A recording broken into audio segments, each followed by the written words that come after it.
Hello student, start करते हैं DElEd BTC first semester के मैथ्स एग्ज़ाम पेपर 2017 से। मैथ्स का एग्ज़ाम पेपर जो है वो 25 मार्क्स का आता है। 12 मार्क्स जो है वो पासिंग मार्क्स हैं और बाकी जो सब्जेक्ट हैं बीटीसी में वो देखिए 8 सब्जेक्ट आते हैं हर सेमेस्टर में। तो बाल विकास है और शिक्षण अधिगम के सिद्धांत, विज्ञान, गणित, सामाजिक अध्ययन, हिंदी, संस्कृत और कंप्यूटर। तो ये 8 सब्जेक्ट आते हैं। इसमें से जो बाल विकास, शिक्षण अधिगम के सिद्धांत और एसएसटी है वो 50 मार्क्स के पेपर आते हैं। 50 में से 25 मार्क्स वाला जो बच्चा है वो पास होता है और पासिंग मार्क्स माने जाते हैं 50 में से 25। और बाकी के जो एग्ज़ाम पेपर हैं यानी कि विज्ञान, गणित और हिंदी, संस्कृत, कंप्यूटर, तो ये सभी पेपर जो हैं ये 25 मार्क्स के आते हैं। तो 3 पेपर ओनली 50 मार्क्स के आते हैं। तो चलिए स्टार्ट करते हैं फिर अपने एग्ज़ाम पेपर मैथ्स के 2017 के। फर्स्ट क्वेश्चन है 8365 में 3 का स्थानीय मान क्या है? तो 3 का स्थानीय मान जो है वो क्या होगा? देखिए दशमलव नहीं है इसके बीच में, तो 3 का स्थानीय मान 8365। तो 5 का स्थानीय मान मैं सभी के बता रही हूँ। 5 का जो है वो 5 होगा क्योंकि कोई डिजिट नहीं है इसके पीछे। देखिए 6 का 6 के पीछे एक डिजिट है तो 60 होगा। और 3 का स्थानीय मान 300 होगा और 8 का स्थानीय मान देखिए 1 2 3 है डिजिट तो 8000 होगा। तो इस तरह से निकालते हैं स्थानीय मान। उसके बाद सेकंड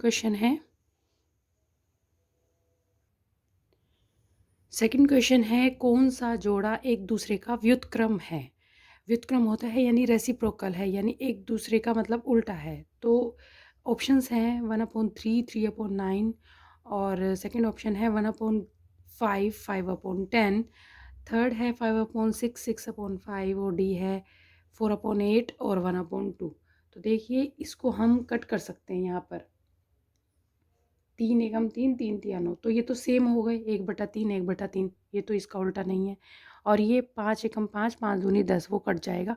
तो 1/5 और 1/5 और 5/10, तो 5 एकम 5, 5 दूनी 10, तो 1/5, 1/2, तो ये भी इसका उल्टा नहीं है। उसके बाद है 5/6, 6/5। तो देखिए ये यहाँ पर दिखाई दे रहा है हमें रेसिप्रोकल एक दूसरे का, तो इसका रेसिप्रोकल, इसका उल्टा व्युत्क्रम है 6/5 और ये कट भी नहीं रहा है कहीं। तो ये है इसका रेसिप्रोकल। और ये देखिए यहाँ पर 4 एकम 4, 4 दूनी 8, तो ये भी सेम हो गया। तो यहाँ पर आंसर आएगा सी, ये है एक दूसरे का व्युत्क्रम।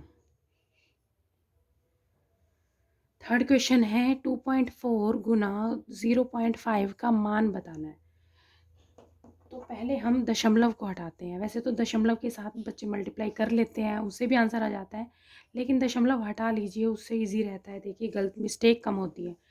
तो 2.4 है, तो 2.4 में पॉइंट अगर हम हटा दें तो 4 की जगह आ जाएगा 0 और पॉइंट की जगह आ जाएगा 1। यानी देखिए एक ही संख्या है पॉइंट के बाद, इसीलिए 10 आया। पॉइंट की जगह 1 और 4 की जगह 0 गुना ये है 0.5। तो यहाँ पॉइंट की जगह आ गया 1 और 5 की जगह आ गया 0। अगर इसके आगे और संख्याएं होती तो और 0 आ जाती। तो अब इसको सॉल्व करेंगे सम को, देखिए। और ये इससे पहले 0 है, इसकी कोई वैल्यू नहीं है, इसको हटा दीजिए। तो आप सीधा मल्टीप्लाई कर सकते हैं। 5 चौके 20, 5 दूनी 10 और 2 12, 10 को 10 से करेंगे 100। तो देखिए 0 से तो 0 कैंसिल और 12/10 आ गया। तो अब पॉइंट में लगा दीजिए आप, क्या आएगा 1.2, क्योंकि 0 की जगह 2 और 1 की जगह पॉइंट, तो 1.2 आंसर आ गया इसका। नेक्स्ट क्वेश्चन है 5x + 7x - 3 का मान बताना है। तो सॉल्व कर दीजिए। 5x + 7x-3। तो देखिए x और x ये सेम बीजीय व्यंजक हो गया, तो इसको प्लस कर देंगे 7 और 5 12x। ये विदाउट x है, इसको अलग से ही रखेंगे -3। तो इसमें कॉमन भी आ रहा है 3, तो 3 चौके 12, 4x माइनस 3 एकम 3। तो ये आ गया आपका आंसर। या ये भी आंसर है, ऑप्शन में दे रखे हैं, तो ये आंसर है, नहीं तो ये आंसर है। नेक्स्ट क्वेश्चन है वृहद कोण बताना है। तो ऑप्शंस हैं 135 डिग्री, 88 डिग्री, 305 डिग्री और 180 डिग्री। तो वृहद कोण कौन से होते हैं? जो कि 180 से बड़े होते हैं और 360 से कम होते हैं, छोटे होते हैं। तो वो होते हैं वृहद कोण 180 से बड़े। तो 180 से बड़ा तो आपको यही दिखाई दे रहा है, तो इसका आंसर यही है 305 डिग्री। तो चलिए कोण के बारे में मैं आपको बताती हूँ। जब ये क्वेश्चन आया है तो और भी कोण पूछे जा सकते हैं। चलिए तो कोण से स्टार्ट करते हैं। तो इसमें देखिए फर्स्ट होता है कोण एंगल न्यून कोण, एक्यूट एंगल जिसे हम बोलते हैं, एक्यूट एंगल न्यून कोण, जो कि जो 90 डिग्री से कम होता है। फॉर एग्जांपल ये 90 डिग्री का होता है ये कोण, लेकिन 90 से जो भी कम होगा, यहाँ भी होगा, तो ये न्यून कोण ही होगा। यानी कि ये 0 से तो बड़ा होता है, लेकिन ये जो एंगल है ये 90 से 0 से बड़ा होता है और 90 से छोटा होता है। 0 से तो बड़ा होगा और 90 से लेकिन ये छोटा होगा, तो ये होता है न्यून कोण।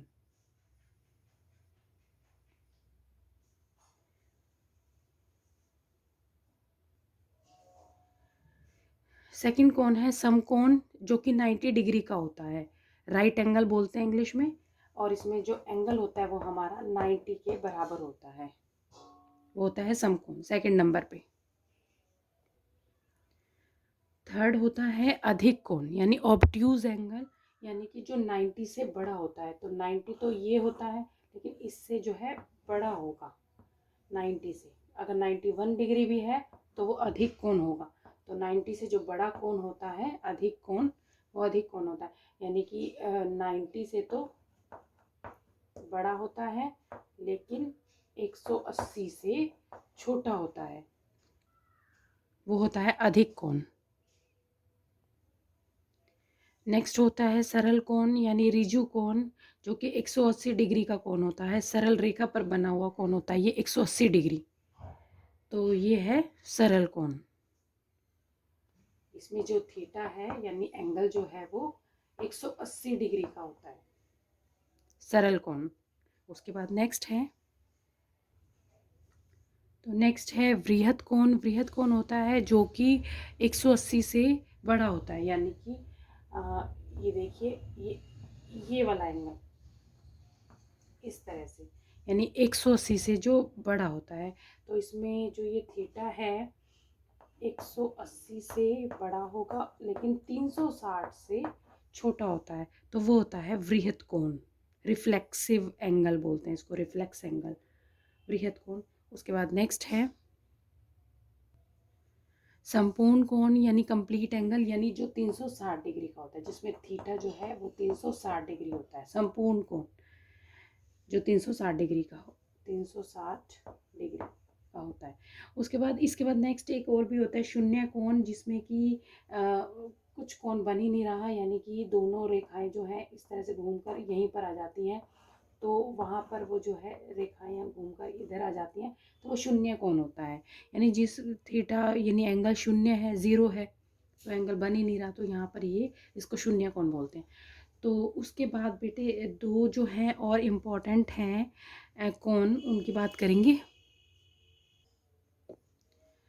तो ये पेपर में कई बार आता है क्वेश्चन, देखिए कोटिपूरक कोण और संपूरक कोण। तो कोटिपूरक कोण को हम बोलते हैं इंग्लिश में कॉम्प्लीमेंट्री एंगल, और संपूरक कोण को बोलते हैं सप्लीमेंट्री एंगल। ये इंपॉर्टेंट है कौन दोनों, कोटिपूरक कोण और संपूरक कोण। तो कोटिपूरक कोण को हम बोलते हैं कॉम्प्लीमेंट्री एंगल, और संपूरक को बोलते हैं सप्लीमेंट्री एंगल। तो कोटिपूरक कोण होता है जिसमें कि दो कोणों का योग 90 डिग्री होता है योग, यानी कि 90 डिग्री होगा। अगर एक 60 का है तो दूसरा 30 का होगा। अगर एक वो पूछ भी लेते हैं इस तरह के क्वेश्चन कि अगर एक कोण 60 डिग्री का है तो दूसरा कोण बताइए, अगर वो कोटिपूरक कोण है तो आप कहेंगे कि 30 डिग्री। अगर वो 40 का कहता है तो आप कहेंगे दूसरा है 50 का, क्योंकि कोटिपूरक कोण होता है जिसमें दो कोणों का योग 90 डिग्री होता है। समपूरक कोण होता है सप्लीमेंट्री एंगल, जिसमें दो कोणों का योग 180 डिग्री होता है। अगर एक 110 डिग्री का है तो दूसरा 70 डिग्री का होगा समपूरक कोण, सप्लीमेंट्री एंगल। नेक्स्ट क्वेश्चन है 15 के अभाज्य गुणनखंड बताइए। तो मैंने संख्याओं के बारे में एक वीडियो दे रखी है, इंटरेस्टिंग है काफ़ी, देखिए नॉलेज मिलेगी उससे आपको, तो वो वीडियो देख सकते हैं आप। जो संख्याओं से संबंधित नंबर सिस्टम मैंने वीडियो बनाई है, उसमें अभाज्य संख्याएं भी हैं। देखिए अभाज्य संख्याएं होती है जो एक से और अपने आप से विभाजित होती है, किसी अन्य से नहीं होती। तो हमें अभाज्य गुणनखंड बनाने हैं। तो अभाज्य गुणनखंड कैसे बनेंगे 15 के?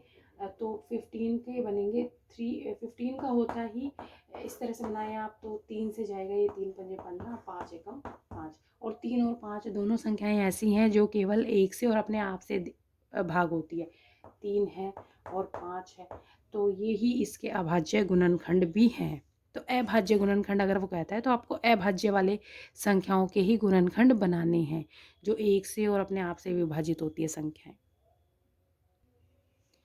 नेक्स्ट क्वेश्चन है x माइनस वाई में क्या जोड़ें कि योगफल 2x प्लस वाई हो जाए। तो क्या जोड़ें, यानी कि जब ये पूछ रहा है क्या जोड़ें, तो चलिए हम कुछ ना कुछ मान लेते हैं उसको कि x माइनस वाई में ऐसा क्या ऐड करें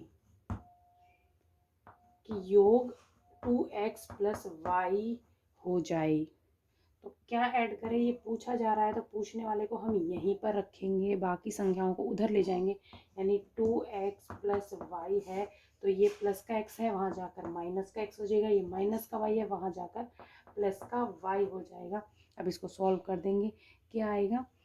2x में से x गए x और y 2y प्लस हो रहे हैं, तो x प्लस 2y आ रहा है, यानी कि ये हम इसमें जोड़ेंगे कि हमें 2x प्लस वाई मिलेगा। तो आंसर है x plus 2y।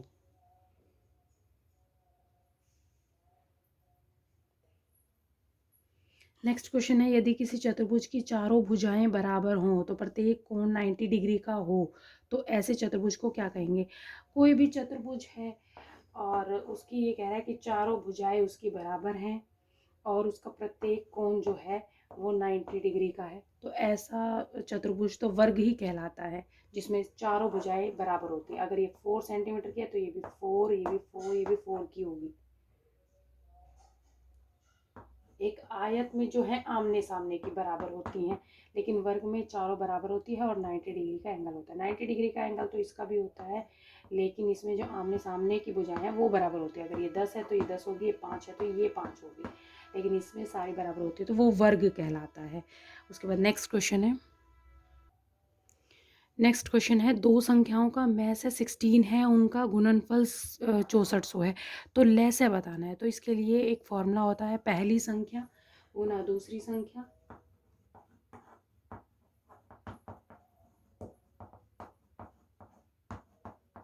Is equal to less है गुना मैस है। तो पहली संख्या गुना दूसरी संख्या, इसमें पहली और दूसरी संख्याएं दे नहीं रखी, उनका सीधा गुणनफल दे रखा है। दो संख्याओं का मैस है अगर 16 है, 16 है और उनका गुणनफल 6400 है, 6400 है, तो लेस है हमें बताना है। लेस तो लेस से आपको फाइंड आउट करना है। देखिए लेस के साथ गुना में है 16, यहाँ आके डिवाइड में हो जाएगा। जो वहाँ पे गुना में होता है वो यहाँ आकर डिवाइड में हो जाता है। तो 16 चौके 64, यानी लेस है हमारा आ गया है 400। नेक्स्ट क्वेश्चन है 3 अंकों की सबसे बड़ी संख्या की उत्तरवर्ती संख्या लिखिए। तो 3 अंकों की सबसे बड़ी संख्या होती है 999, और अगर 3 अंकों की सबसे छोटी संख्या कहें तो वो होगी 100, सबसे छोटी। तो 3 अंकों की सबसे बड़ी संख्या होती है 999। इसने पूछा इसकी उत्तरवर्ती बताइए। उत्तरवर्ती होती है अनुवर्ती यानी आगे वाली, और पूर्ववर्ती होती है पीछे वाली। तो इसका एक ही नाम है पूर्ववर्ती का, तो लेकिन उत्तरवर्ती को अनुवर्ती भी बोलते हैं। तो इससे आगे वाली बतानी है, यानी इसमें एक ऐड कर दीजिए तो वो आ जाएगा हमारा 1000। तो 3 अंकों की सबसे बड़ी संख्या की उत्तरवर्ती संख्या होगी 1000। क्वेश्चन है नेक्स्ट, 0.085 को प्रतिशत में बदलिए। जब हमें प्रतिशत में बदलना होता है यानी प्रतिशत लगाना है तो 100 से गुना करना होता है, और प्रतिशत अगर हटाना है तो 100 से डिवाइड करना होता है। तो इसमें प्रतिशत में बदलना है यानी 100 से मल्टीप्लाई करना है इस संख्या को।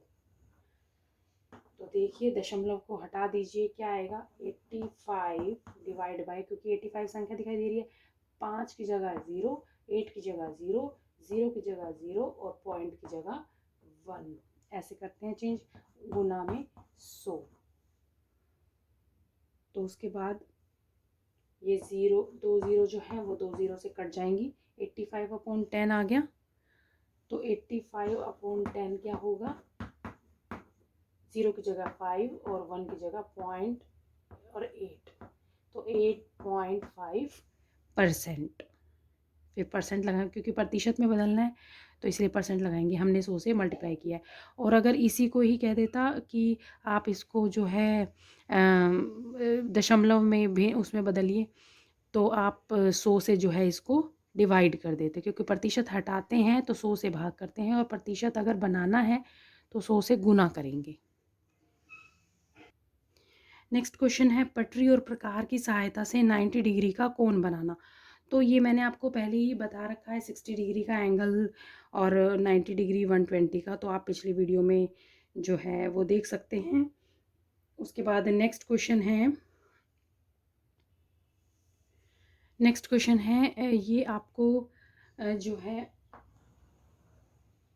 क्वेश्चन है, रमेश के बगीचे में विभिन्न प्रकार के फूलों के पौधे लगाए गए हैं। नीचे दी गई सारणी में इन पौधों की संख्या दी गई है, इन्हें पिक्टोग्राफ से प्रदर्शित करना है। तो पिक्टोग्राफ होता है यानी पिक्चर के माध्यम से आपको दिखाना है। तो आप थोड़ी लैंग्वेज भी लिखेंगे देखिए, और पिक्टोग्राफ मैं सीधा बनाना बता रही हूँ आपको। तो आप पहले यहाँ पर जो इन्होंने दे रखा है, यानी कि गुलाब, गेंदा, जूही, डहेलिया और रजनीगंधा, यानी ये फूल दे रखे हैं इन्होंने।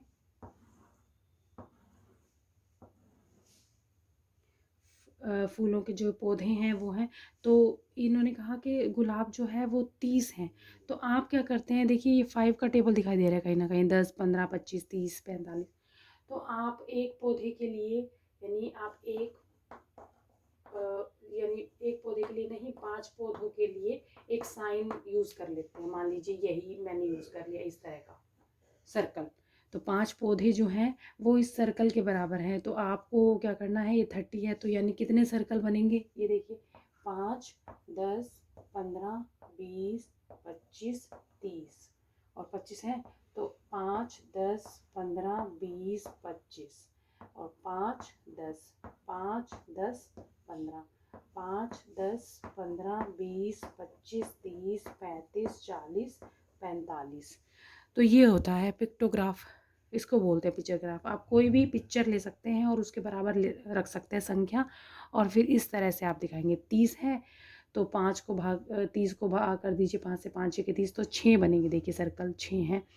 25 को 5 से भाग करते हैं तो 5 आता है, तो 5 सर्कल हैं। इस तरह से पिक्टोग्राफ बनता है, ये होता है पिक्चर ग्राफ। तो नेक्स्ट क्वेश्चन है, 7.2 सेंटीमीटर व्यास का वृत्त खींचिए, वह त्रिज्या भी बताइए उसकी। तो ये व्यास है यानी कि 7.2 सेंटीमीटर, तो त्रिज्या क्या होगी। अगर व्यास हमारे पास 7.2 सेंटीमीटर है,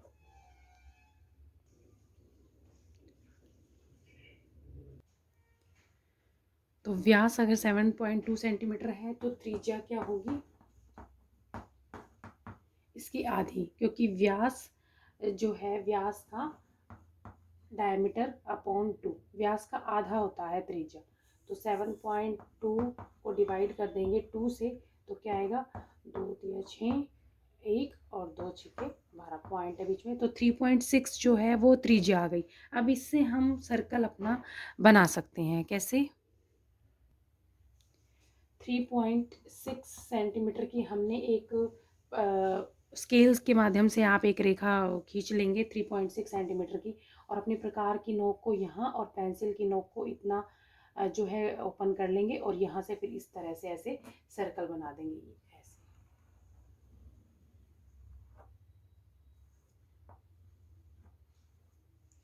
तो ये जो है ये भी 3.6 होगा, यानी 3.6 और 3.6 7.2 सेंटीमीटर होता है।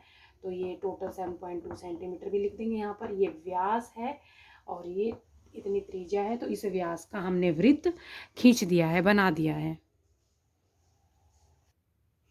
नेक्स्ट क्वेश्चन है, आयत दिया गया है, इस आयत का परिमाप निकालना है। तो आयत में देखिए एक है 9 सेंटीमीटर की भुजा और दूसरी है 3 सेंटीमीटर की भुजा। तो आयत का परिमाप क्या होता है? परिमाप होता है 2 इंटू लंबाई जमा चौड़ाई। तो 2 इंटू लंबाई है 9 और चौड़ाई है 3, तो 9, तो 9 और 3 हो गए 12, 12 दूनी 24, तो 24 सेंटीमीटर जो है वो परिमाप होगा। और अगर इसका क्षेत्रफल निकालना हो तो होता है लंबाई गुना चौड़ाई, यानी कि 9 गुना 3 आ जाएगा, 9 या 27 होता है, तो 27 सेंटीमीटर स्क्वायर। क्षेत्रफल को हमेशा वर्ग में लिखते हैं। नेक्स्ट क्वेश्चन है, 125 मीटर, 220 मीटर और 275 मीटर, यानी ये कपड़ा है इस इतने मीटर का। तो कपड़े के 3 थान हैं, तो उसमें से ये कपड़ा लिया गया 125 मीटर, 220 मीटर, दूसरे में से तीसरे में से 275 मीटर। तो बड़ी से बड़ी जो है नाप का फीता बताइए जो इन तीनों थानों के कपड़ों को पूरा पूरा माप सके। तो जब ये क्वेश्चन में कह देता है कि बड़ी से बड़ी बताइए, तो या छोटी से छोटी, तो बड़ी से बड़ी अगर पूछता है तो उसमें आपको में से निकालना होता है, महत्तम समावर्तक, और उसमें जो छोटी से छोटी है उसमें आपको लघुत्तम समावर्तीय निकालना होता है, अगर छोटी से छोटी आ जाए। तो बड़ी से बड़ी पूछ रहा है ये, तो चलिए इनका में से निकालते हैं। 125 और 220 और 275। आप गुणनखंड विधि से भी निकाल सकते हैं और भाग विधि से भी निकाल सकते हैं में से। तो में से भाग विधि से कैसे निकालते हैं, यानी सबसे बड़ी संख्या है 275 को ले लेते हैं और फिर 220 से उसको डिवाइड कर देते हैं। एक संख्या बड़ी व सबसे बड़ी को आप अंदर मतलब भाग के अंदर ले लिया, और यहाँ पर ये जो 220 है उससे डिवाइड करते हैं। तो क्या आएगा, 1 से जाएगा ये, तो 5, 7 में से 2 गए 5, 55। उसके बाद फिर से डिवाइड का साइन, और ये 220 यहाँ पर अंदर इन में आ जाएगा। तो इसको फिर से डिवाइड करते हैं, अभी किससे जाएगा, तो 55 4 ज़ा होता है 4 पंजे 20, 2 4 पंजे 20 और 2 22। तो ये जो है ये पूरा कट गया है। तो यहाँ पर ये चीज़ जो है ये मैसे में आता है, लेकिन ये अभी मैसे नहीं है क्योंकि हमारी अभी एक संख्या बाकी है। तो हम इस संख्या को अब इससे डिवाइड करेंगे, आगे का स्टेप होता है मैसे में। तो यानी कि 125 को 55 से डिवाइड करेंगे, तो 55 जो है वो, तो ये 2 पड़ जाएगा, 2 पंजे 10, 1 2 पंजे 10 और 1 11, तो 5, 2 में से 1 गया 1, फिर से डिवाइड का साइन लगा देंगे, अब बच गया नीचे, तो ये फिर यहाँ पर आ जाएगा 55। तो 15 दूनी 30, 15 दिए 45 होता है, 15 चौके 60 बड़ा हो जाएगा। तो ये इससे देखिए 5 में से 5, 5 में से 4 गया 1, तो यहाँ पर आ जाएगा फिर से 15, और 10 के 1 पर जाएगा, 10 एकम 10, और फिर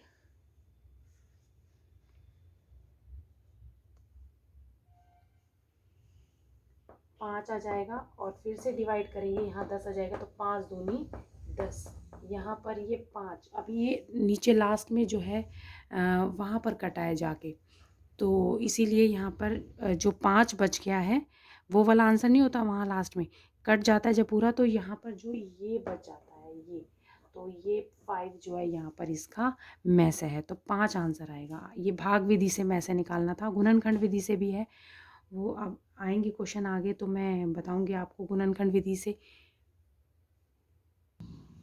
तो क्वेश्चन है नेक्स्ट कि एक परीक्षा में जो बच्चे हैं 75% बच्चे उत्तीर्ण हुए, पास हुए बच्चे जो हैं वो 75 हैं, और कुल बच्चे यानी परीक्षा में बैठे जो बच्चे बच्चे वो थे 1500। तो इसने पूछा है अनुत्तीर्ण यानी फेल कितने हुए।